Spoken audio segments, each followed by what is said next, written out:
My name is Alyssa Cade, 35 years old from Minneapolis, and I was halfway up when I knew something was wrong. It wasn't the snow. Minneapolis always looked like a holiday postcard in December. It wasn't the cold either. It was the silence. The kind that settles over a house when someone inside is doing something they shouldn't. Jordan had texted an hour earlier. Feeling sick, going to lie down, go ahead without me. That alone wasn't strange. Jordan had a convenient talent for getting sick whenever my family expected him at a gathering. But today was Christmas Eve, and my parents had gone all out so Harper could have something magical after a rough school year. Jordan knew that. He also knew I hated walking in alone, answering questions for both of us. Still, I didn't suspect anything big. I just thought he was being dramatic again. But when I unlocked the door and stepped inside, the sound hit me first. Laughter. Low, breathy, too intimate to mistake. I froze. No one else was supposed to be here. I walked deeper into the house, my boots leaving melting snow on the hardwood. Another sound. The shift of a mattress. A muffled gasp. My stomach dropped. I didn't call out his name. Something in me already knew. My body moved on its own, carrying me down the hallway with a calmness that didn't match the thundering in my chest. When I pushed open the bedroom door, the world snapped in half. Jordan was sitting on the edge of the bed, shirt halfway unbuttoned, hair a mess. And beside him, far too close, legs tangled with his, was Nora Reed, Harper's school guidance counselor, the woman who'd sent me long emails about my daughter's emotional growth. The woman who hugged me in the hallway after conferences like she genuinely cared. The woman I had invited into my home more than once, trusted more than I should have. Her eyes blew wide when she saw me. She scrambled, clutching her sweater against her chest. "Alyssa," Jordan started, voice cracking. I didn't hear the rest. Not really. My vision tunneled, but my mind was painfully clear. "You're sick?" I said. "That's what you told me." Jordan stood too fast, almost tripping over the covers. "Listen, it's not—" "Not what?" I asked quietly. "What it looks like." Nora flinched. I could feel the fear rolling off her, like she suddenly remembered she wasn't dealing with a fragile wife, but a mother whose child she had pretended to protect. "You need to leave," I told her. She nodded so fast it almost looked like a spasm. She grabbed her purse and slipped past me, muttering a shaky, "I'm sorry." The moment she stepped into the hallway, everything shifted. Two neighbors, the Andersons, were standing near the open front door, holding a wrapped gift. They must have heard the commotion. They looked between Nora rushing out and Jordan half-dressed behind me, and their expressions said everything. Shock, pity, disgust, fascination. Perfect. Jordan reached for me. "Alyssa, please. She came by to talk about Harper's." "Don't you dare use our daughter in this," I said, louder now. My voice bounced off the walls, sharp enough that even Mr. Anderson took a step back. Jordan's face crumpled. He tried to button the rest of his shirt, hands shaking. It wasn't planned. It just happened. We were talking and you fell onto each other? My laugh sliced through the room. "Does that line work on people with functioning brain cells?" His jaw tightened. "This isn't fair. You don't understand how stressed I've been, how neglected I feel." "Neglected?" That word finally snapped something in me. "I've carried this family for years while you played victim every time life didn't bend around your ego." His eyes flicked toward the neighbors. He lowered his voice, like he wanted to salvage some dignity. "Can we talk alone?" "Oh, now you care about who's listening." I stepped back so he couldn't corner me. "You should have cared about that 15 minutes ago." Behind me, I heard footsteps. Mrs. Anderson whispering, "We should go," and her husband murmuring, "Give them space." But neither of them moved fast enough. Nora was still standing outside, fumbling with her keys, cheeks burning bright red. She glanced up, and our eyes met through the doorway. That was all it took. "Tell me something, Jordan," I said, still watching Nora. "Did you pick her because she already had access to our daughter? Because she knew exactly when I'd be out of the house?" "That's not—" "Alyssa, stop." I finally looked at him. Really looked. This was a man I had loved for 13 years. A man I had forgiven too many times. A man I had convinced myself would get better. I didn't feel love now. I didn't even feel heartbreak. I felt clarity. "You humiliated me in my own home," I said, voice steady. "On Christmas Eve, with a woman I trusted around my child. I swear, I didn't mean—" "What you meant stopped mattering the second I opened that door." He tried to touch my arm. This time, I stepped back far enough that he understood the message. "Don't. Alyssa," he whispered. "Please. Don't leave like this." I grabbed my coat from the chair, slipped it on, and looked at him with the calmest expression I've ever worn. "Oh, I'm leaving," I said. "And I promise you something." He swallowed. "What?" "You will never get the chance to humiliate me again." Jordan's face drained of color. I walked past him, past the neighbors, past Nora still frozen by her car. I didn't look back. My boots hit the snow-covered steps, the cold air biting my face, but I felt more awake than I had in years. As I closed the door behind me, a single steady thought settled in my mind. This isn't the end. This is the beginning of your ruin. I didn't drive straight to my parents' house after leaving the disaster behind. I parked a few blocks away, shut off the engine, and just sat there with my hands on the wheel, feeling the pieces of my life shifting into something unrecognizable. People always assumed Jordan and I were unshakable. 13 years together, 10 years married, a daughter who adored him. On the outside, we looked like a stable, quiet Minnesota family. I used to think that was enough. Predictability, routine, showing up for each other even when life felt heavy. But somewhere along the way, I became the only one showing up. Jordan drifted through career switches, mood swings, and endless stress phases. I held the real weight: bills, schedules, Harper's school meetings. I told myself that love meant carrying the load when the other person fell behind. I didn't realize I had been carrying both of us for years. When Harper started seeing her school guidance counselor, Nora, it felt like a blessing. Harper had trouble adjusting after a tough year, a bullying incident that made her anxious, withdrawn. Nora stepped in gently, with warm eyes and a soft voice that felt trustworthy. She'd email me updates, walk me through Harper's progress, tell me I was doing a good job as a mom. I believed her. I let her in. And Jordan acted like he didn't even know her. That's what makes everything twist the knife deeper. He pretended she was a stranger. He pretended he barely remembered her name. But looking back, the signs were there. The sudden interest Jordan had in picking Harper up from school. Something he'd never volunteered for before. The text messages he'd hide with a quick tilt of his phone. The extra showers. The unexpected cologne. I wasn't stupid. I just didn't want to believe my husband would stoop that low, especially involving a woman connected to our daughter. I rubbed my forehead, feeling the sting of humiliation bloom again. I kept replaying the scene. Nora's startled face, Jordan scrambling, the neighbors watching. Every time I blinked, another memory surfaced. The day Nora lingered too long in our kitchen, laughing at something Jordan said. The way he straightened up when she complimented him. How I brushed it off, telling myself I was imagining it.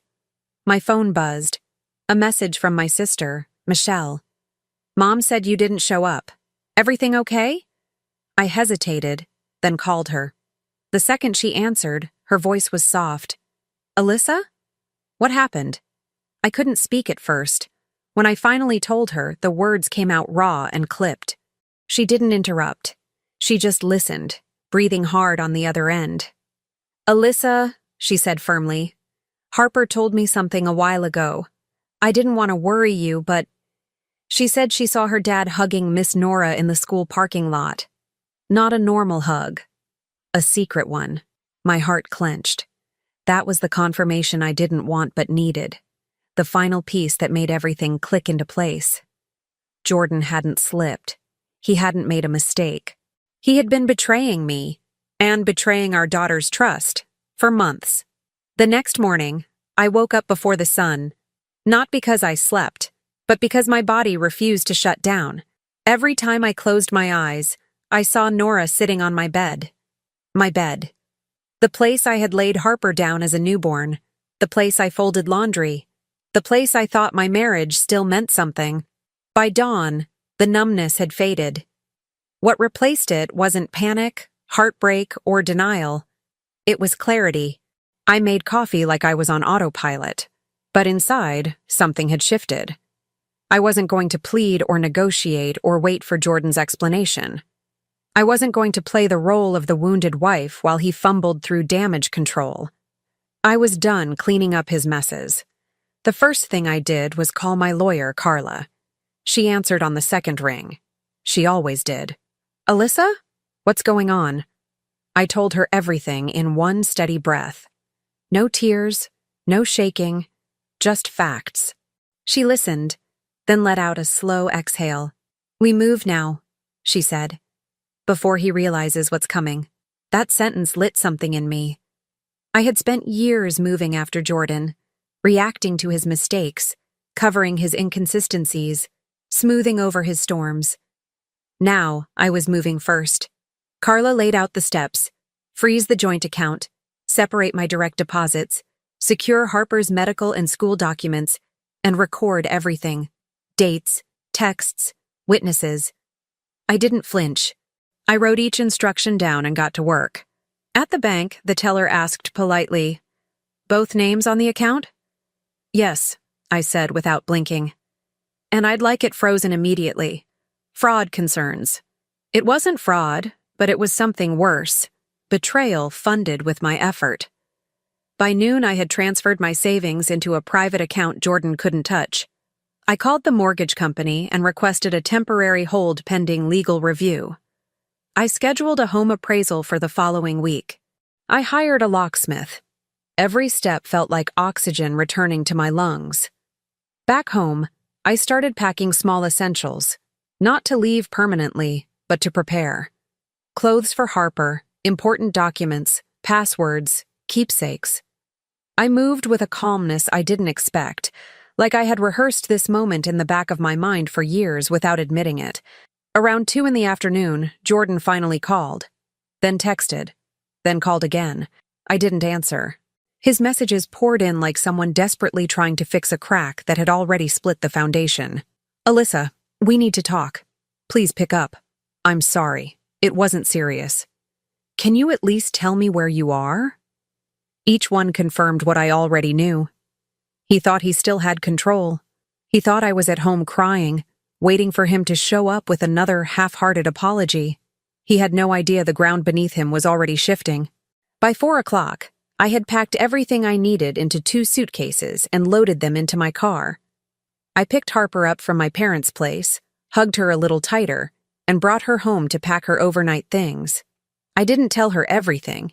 She was 10, but she sensed enough. "Mom," she whispered, "are we going to be okay?" "Yes," I said, brushing her hair back. "We're going to be more than okay." As I zipped her backpack, my phone rang again. This time, I answered. Jordan's voice was sharp with panic. "Why is the bank saying our account is locked? What did you do?" I stepped out onto the porch, letting the cold air hit my face. I did what any sane person does when her husband cheats with her daughter's guidance counselor. "Alyssa, I'm not discussing this over the phone," I cut in. "You'll hear from my lawyer." There was a long, stunned silence. You're serious?" "Yes," I said. "And I'm already ahead of you." I hung up, feeling the weight of the moment settle like a final turning of a key. Jordan had just realized the truth. I wasn't broken. I was preparing for war, and I had already taken the first shot. By the next morning, the fallout had already begun, and I hadn't even left the house. Jordan showed up at 7:12 a.m., not knocking, pounding. Harper was still getting ready for school, brushing her hair in the bathroom. I didn't want her anywhere near him, so I slipped outside and pulled the door shut behind me. Jordan stood on the porch, pale and frantic, hair unwashed. He looked like a man who had woken up to the consequences of his own arrogance and was scrambling to pretend he didn't deserve them. "Alyssa, what the hell is happening?" he demanded. The bank froze the account. My card got declined at the gas station. The mortgage company said they can't discuss the house with me anymore. What are you doing? For years I would have softened, explained, tried to calm him. Not now. You made your choices, I said. I'm making mine. He stared at me like he didn't recognize me, which was fair. I wasn't the version of Alyssa who smoothed everything for him. This version was someone he never expected to meet. You can't just lock me out of everything, he hissed. It's Christmas. You're being vindictive. I folded my arms. No, Jordan. Vindictive would be telling the school board what you did with one of their employees in my bedroom. His breath caught. He knew I could. He knew I would. Before he could spiral, Harper opened the door behind me. Mom, I'm ready. Jordan tried to step toward her. Hey, Harp! I blocked him with one arm. Not today, I said quietly. She's not your shield anymore. He swallowed hard. Harper clutched her backpack straps and leaned into me, sensing more than she understood. I buckled her into the car, kissed her forehead, and watched her breathe out slowly as if the air outside the house already felt lighter. When I pulled out of the driveway, Jordan stood there on the porch, watching the life he took for granted drive away without him. I didn't expect the social ripple to hit so fast. By noon, 3 PTA moms had texted me versions of "Call me ASAP." By 2, I had missed calls from the school principal and vice principal. By 3, Nora Reed's name had vanished from Harper's school website, her profile page replaced with a generic guidance team placeholder. Apparently, Nora hadn't made it far after leaving my house. Mrs. Anderson, a woman who absorbed neighborhood gossip like oxygen, had seen her running to her car, in tears, looking like she'd seen a ghost, then told 2 other neighbors, who each told 2 more. By morning, half the block knew that Jordan was caught with someone, and that it wasn't just anyone, it was the school counselor. I didn't confirm anything. I didn't deny anything. I just let the truth sit where it landed. At work, Jordan wasn't so lucky. He tried to call me around 1 p.m. I didn't answer. He left a voicemail, voice tight and embarrassed. My card isn't working. My boss pulled me aside and asked if everything at home is stable. They heard something from one of the parents at the school. Alyssa, this is out of control. You need to talk to me. But I owed him nothing. Meanwhile, Nora was dealing with her own collapse.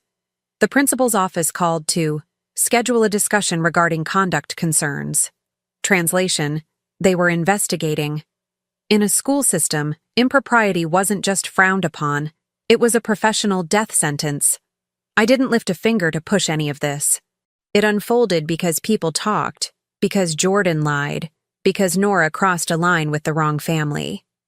And yet, somehow, they acted like I had done something to them. That evening, after putting Harper to bed at my parents' house, she didn't want to stay in the old home for now. I sat in the living room scrolling through my emails. My lawyer had sent updates. The appraisal was confirmed. The financial separation timeline was in motion. Everything was moving. At 9:47 p.m., and my phone buzzed again. Jordan. I almost ignored it. But something made me answer this one. His voice was different, hollow, afraid. Alyssa, please, I need to talk to you before things get worse. Everyone is turning against me. My job is asking questions. The school is calling me nonstop. Just, please, can we meet? I closed my eyes, letting the weight of his panic roll off me. No, I said. You don't get to ask for comfort from the person you betrayed. Alyssa, this is just the beginning, I said quietly. Everything you're feeling right now? It's only step 1, and I hung up. Jordan had no idea how far I was willing to go, and he had just felt the first tremor of the earthquake he caused. I didn't plan to see either of them again so soon. I thought my silence alone would be enough to keep Jordan scrambling in his own mess for at least a week. But life has a way of dropping the perfect targets right in front of you when they're already wobbling. The opportunity came 3 days later. Harper's school hosted a mandatory mid-year parent forum. The kind where administration reviewed student progress and addressed any concerns. I wasn't going to go. My lawyer said I didn't owe the school anything right now, but my phone buzzed that morning with a message from another parent. You might want to be here. Things are tense. Tenser than usual? I texted back. The reply came instantly. It's about Nora. That was all I needed. I dropped Harper off at my parents' house again and drove straight to the school. The parking lot was full. Snow slush kicked up everywhere from anxious tires. The moment I stepped inside the cafeteria, I felt the air shift. Eyes flicked toward me. Conversations dropped. It wasn't hostility. It was curiosity mixed with the kind of pity that says, everyone knows. I didn't shrink. I walked straight to an empty seat near the front. The principal, Ms. Ortega, stood on stage with a stack of papers and the strained smile of someone trying to hold a school together with duct tape. A row of teachers and staff sat behind her. And there she was. Nora. She looked like she had aged 5 years in 3 days. Eyes puffy, hair uncharacteristically messy, sitting stiffly, hands clasped, gaze downward. She never looked at me. Couldn't look at me. Which made it even clearer how guilty she was. But the real surprise wasn't her. Jordan walked in 2 minutes later. He had no reason to be there. None. And yet he slid into a chair near the aisle, scanning the room with the frantic energy of a man trying to read a room that already hated him. When he spotted me, he froze, then attempted a weak smile that died instantly. Good. Ms. Ortega started the meeting. She reviewed attendance numbers, reading scores, upcoming events. Voices murmured, chairs shifted. Everyone was waiting for the part we all knew was coming. Then Ms. Ortega paused, adjusted her glasses, and addressed the elephant in the room. Before we continue, I want to acknowledge recent concerns regarding conduct by a member of our staff. Silence swallowed the room. Nora stiffened. Jordan's head jerked up like he was about to defend her. We are investigating the matter thoroughly, Ms. Ortega continued calmly. We take the safety and trust of our students and families very seriously. The audience shifted, soft gasps and whispers rippling through the room. And then a father near the back, bold, loud, clearly fed up, raised his hand and said exactly what everyone had been thinking. Is this about the counselor who was caught sleeping with a married parent? The room erupted. Nora's face drained. Ms. Ortega tried to regain control. We can't discuss specifics, another parent snapped. We all know who it is. Half this room saw her running out of someone's house. I stayed quiet, hands folded in my lap, watching the chaos build. Jordan stood abruptly, his chair scraping the floor. Okay, enough, he barked. This is out of line. You're talking about a good woman and you don't know what really happened. Dozens of heads swiveled toward him. He had just confirmed the rumor without realizing it. The father near the back shot back. So you're saying the rumors are true? Jordan's mouth opened, then closed. His face flushed, that blotchy red he always got when cornered. Nora whispered sharply, Jordan, stop. But he didn't. He looked around like a trapped animal, scanning for someone who still believed him. And his eyes landed on me. Alyssa, he said, voice cracking. Tell them. This isn't what they think. You're twisting everything. Just tell them. I stood slowly. The room quieted so fast it felt like gravity shifted. Every set of eyes turned toward me. I didn't raise my voice. I didn't need to. I'm not twisting anything, I said. I walked in on him and Ms. Reed together in my bedroom on Christmas Eve, while my daughter was waiting for us at my parents' house. That's the truth. A wave of outrage moved through the room like a physical force. Nora buried her face in her hands. Jordan whispered, Alyssa, please. I lifted a hand, silencing him. Then I delivered the line that I would later hear repeated in parking lots, text threads, and PTA chats for weeks. If he wants to save his reputation, he should start by telling the truth, for the first time in his life. The room exploded. Parents gasped. Some actually clapped. One mother mumbled, Amen.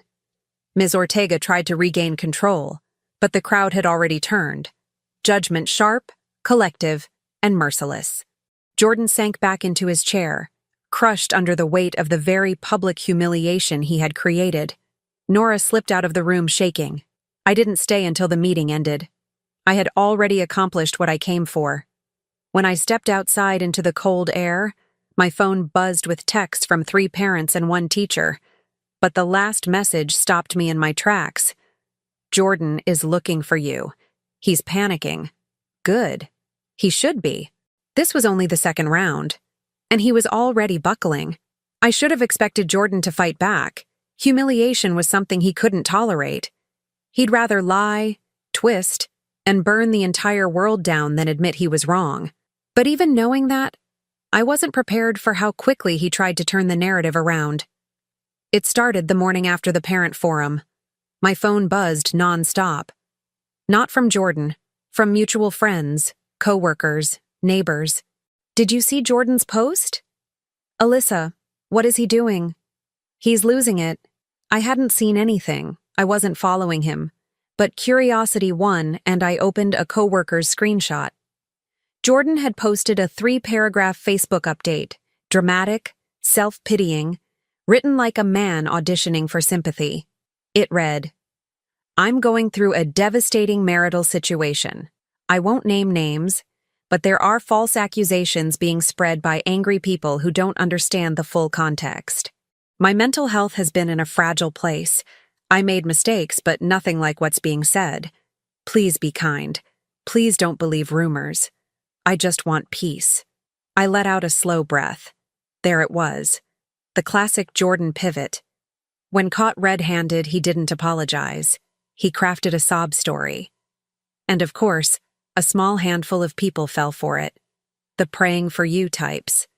The stay strong brother comments.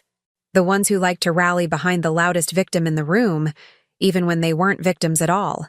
But most people weren't buying it. Not after what they saw at the meeting. Not after seeing Nora run out of my house like she'd been caught in a crime scene.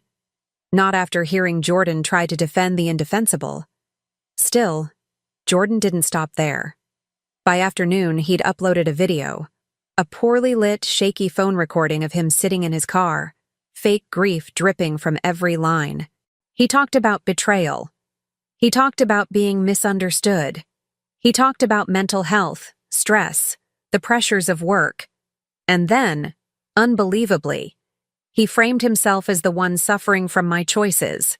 I didn't deserve for my private life to be blasted in front of an entire school, he said. I'm human.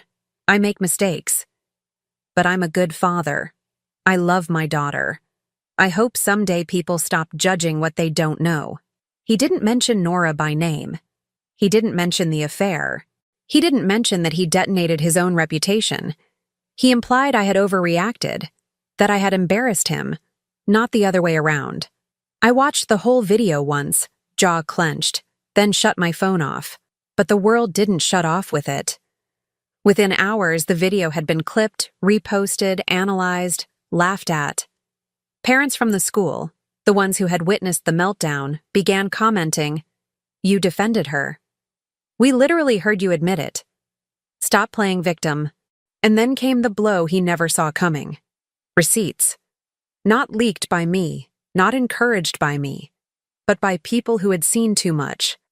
A mother uploaded a blurry photo she'd taken accidentally outside the forum. Jordan standing, red-faced, shouting at the crowd while Nora hid behind him. You could practically smell the guilt through the screen. Another parent posted a time-stamped text chain from months ago where Nora had overstepped boundaries with their kid. Nothing salacious, but enough to show a pattern of unprofessional behavior. Then came the big one. A screenshot from a gym employee showing Nora and Jordan checking in together, repeatedly, during the months he claimed he was working late. His claims unraveled at the seams in real time. Comment sections turned vicious. He's lying. He's manipulative. He's weaponizing mental health. Classic cheater tactics. Protect your daughter, Alyssa. This is disgusting behavior. His video accumulated more laughing emojis than sympathy ones. Hashtags started appearing beneath shared clips. Accountability for Jordan. I protect our kids. The counselor scandal. It wasn't just neighborhood gossip anymore. It was public opinion. And it was brutal. I understood then that Jordan wasn't fighting me. He was fighting a community that had seen who he truly was and refused to pretend otherwise.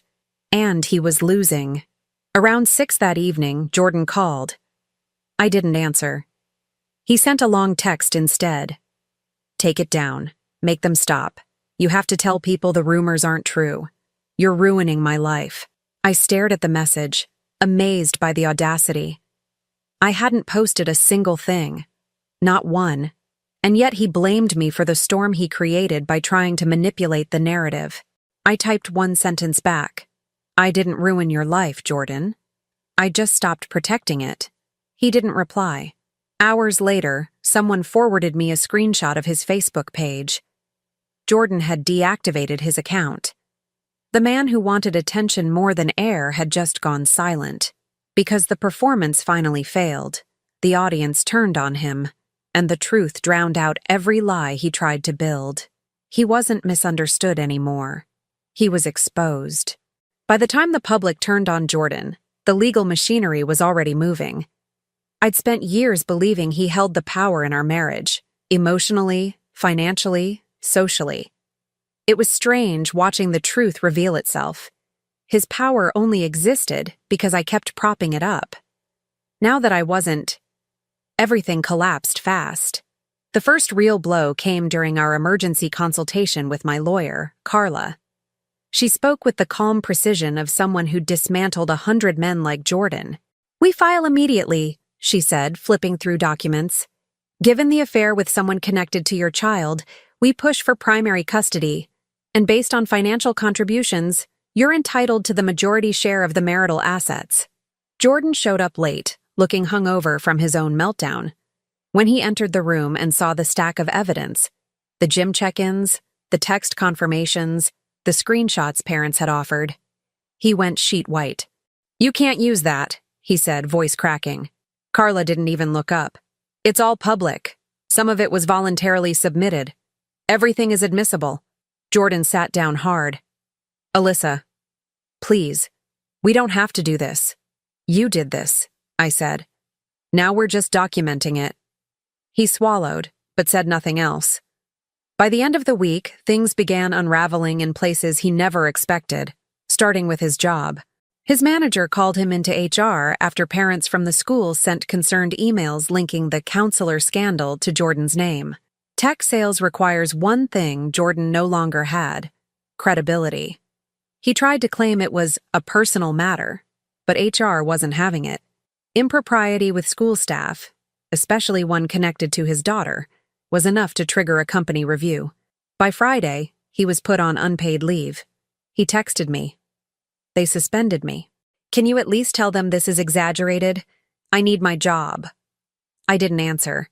He burned the house down. I wasn't rebuilding it for him. The next blow hit Nora. The school district launched a formal investigation. She was placed on administrative leave pending review of boundaries, student-related ethics, and inappropriate contact with a parent. Parents were furious. Some demanded she never return.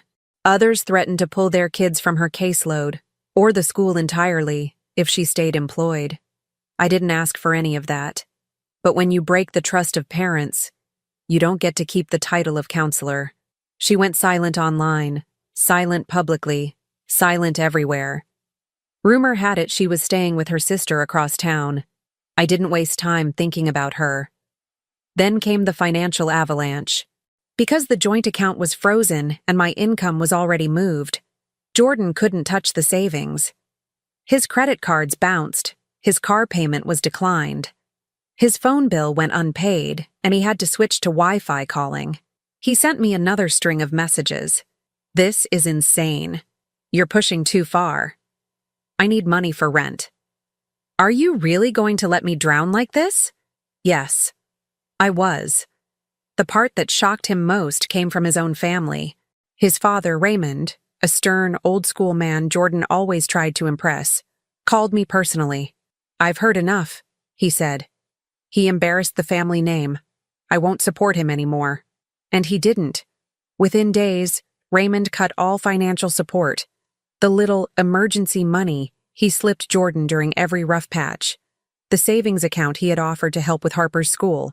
Even the inclusion of Jordan in future business plans. Jordan called him, begging. Raymond didn't budge. His brother, Paul, usually the diplomatic peacekeeper, also withdrew. He sent me a message. I'm sorry. He crossed a line I can't justify. If you need anything for Harper, I'm here. Jordan lost the two people he believed would save him from consequences. He learned, brutally, that even family has limits. By the end of the month, Jordan was living in a weekly rental, the kind with thin walls and loud neighbors, after being removed from our home during the appraisal process. He looked nothing like the polished man he once pretended to be. He was unshaven, exhausted, and terrified. Meanwhile, Harper and I had moved into my parents' guest house temporarily, surrounded by warmth and stability while the divorce advanced. The contrast was stark. He descended. We rose. The final straw came in a voicemail late one night. His voice was shaking. Alyssa, please, I have nothing left. You win. Can you at least meet me? Just once? I need to talk to you. But this wasn't a win for me. It was simply balance returning where he'd broken it. He was alone, not because I wanted him to be, but because he made choices that led him exactly there. And now, the moment he never expected, the final confrontation, was closing in. I agreed to meet him on a Thursday evening, mostly because I wanted the last thread between us cut cleanly. No loose ends, no unfinished business he could cling to. The meeting place he chose told me everything about where he was mentally. A run-down weekly rental on the edge of town, the kind with flickering hallway lights and carpets that never fully lose the smell of old tenants. I knocked once. Jordan opened the door almost instantly, as if he had been standing there, waiting. His face shocked me. Not because he looked broken, I expected that, but because for the first time, there was no performance left, no smirk, no defensiveness. Just a hollowed-out man who finally understood he couldn't charm, manipulate, or lie his way out of what he'd done. Alyssa, he whispered, stepping aside. The apartment was small. One room, a kitchenette, a mattress on the floor, clothes scattered, a pile of unopened mail on the counter, a microwave dinner half-eaten. He gestured at the only chair. I stayed standing. Jordan swallowed. You look different. I am, I said. He rubbed his hands together, a nervous habit he used to hide behind fake confidence. I know you don't want to hear apologies, and I know you have every reason to hate me. I don't hate you, I said softly. I just see you clearly now. That landed harder than shouting ever could have. He sat on the edge of the mattress, staring down like the floor might have answers. Everything's gone, Alyssa. My job, my reputation. My dad won't return my calls. Paul says he's done trying to defend me. Nora won't even text me back. I didn't respond. He lifted his head slightly. It wasn't supposed to go this far. It went exactly as far as your choices took it. He winced. I know. His voice cracked. I wanted to talk because I don't know what to do anymore. I don't know how to fix any of this. You can't, I said. His breathing hitched. But you were always the one who helped me through things. You always figured stuff out. There it was, the core of who he had always been. He didn't want a partner. He wanted a caretaker. A woman who would drag his dead weight through life and call it love. I'm not doing that anymore, I said. Not for you. He leaned forward, elbows on his knees, fingers pressed to his forehead. Can you at least tell people the rumors aren't true? You know how this looks. Everyone thinks I'm some monster. I blinked slowly. Jordan. Nothing anyone said was a rumor. He froze. You cheated with our daughter's guidance counselor, I continued. You humiliated me. You humiliated yourself. You created every consequence you're drowning in. He opened his mouth to speak, then shut it. For once, he had no spin. A long silence filled the room. He finally whispered, "Do you ever think we could find a way back from this?" I stared at him, stunned. "You think there's a universe where I would want to rebuild anything with the man who did this to me and to Harper?" His eyes reddened. "I'm begging you. I don't want to lose everything." "You already lost everything," I said. "Now you're just living in the reality that followed."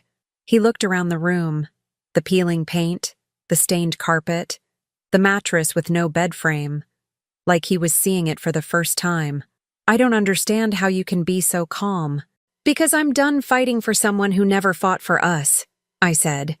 "Because I stopped breaking myself to hold you together." He shook his head, voice trembling. "So that's it? 13 years and you just walk away?" I stepped toward the door. "That's not why I'm walking away," I said. "I'm walking away because if I stay, you'll drag me down with you." He flinched like I'd hit him. I opened the door. Cold air rushed in. Jordan stood up suddenly. "Alyssa, wait. Please. Tell me something. Tell me you'll think about it. Tell me you don't completely hate me. Tell me I'm not a lost cause." I turned to him, calm, steady, untouchable, and gave him the line he would never forget. "You're not a lost cause, Jordan. You're just no longer my responsibility." His face crumpled. I walked out without looking back, letting the door close behind me with a soft, final click. And for the first time in years, the air outside felt like freedom. 6 months later, I barely recognized the woman I used to be. The divorce finalized smoothly, not because Jordan cooperated, but because the evidence made fighting pointless. The courts granted me primary custody of Harper, along with the house and the majority of our assets. Jordan agreed to supervised visitation, though he rarely scheduled it. When he did, Harper often chose not to go.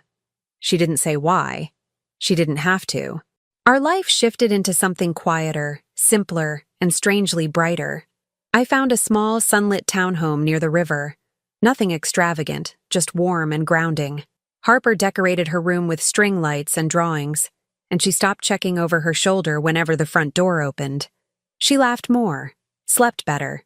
Her grades improved.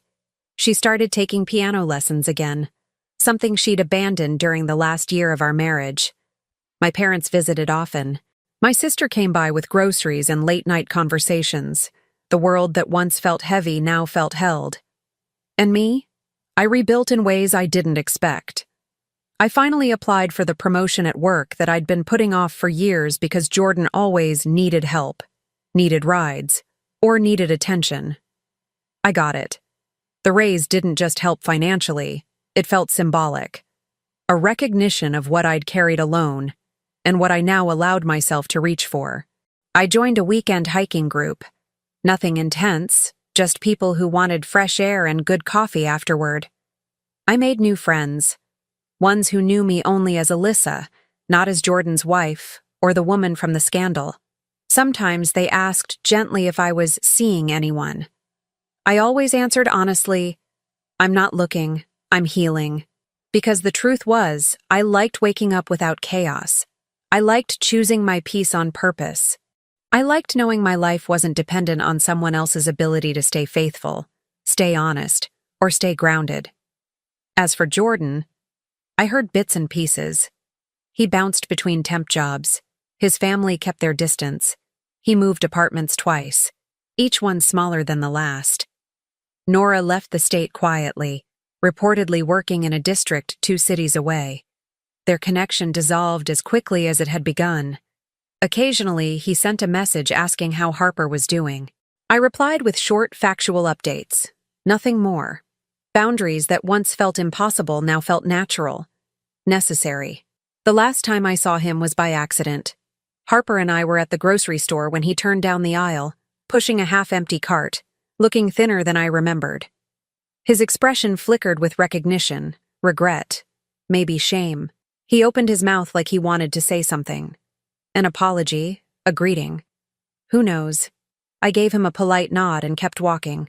Harper squeezed my hand and we turned the corner. There was no bitterness in that moment. No anger, no triumph, just distance, clean and steady, like a door that had been closed with intention. He was part of a life I had outgrown. On warm evenings, Harper and I sit on the back porch of our new home, listening to the river and sharing hot chocolate.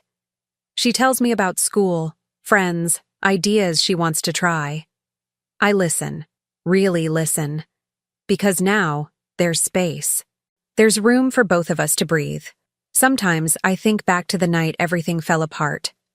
Christmas Eve, the laughter behind the bedroom door, the instant my marriage shattered. It feels like a different lifetime, a different woman. I'm not grateful it happened. Betrayal is never a gift. But I am grateful for what came after. The clarity, the strength, the freedom to rebuild a life rooted in truth, not illusion. And if there's one thing I've learned, one thing I'll never forget, it's this. Betrayal may break you open, but what you choose to build afterward is what sets you free.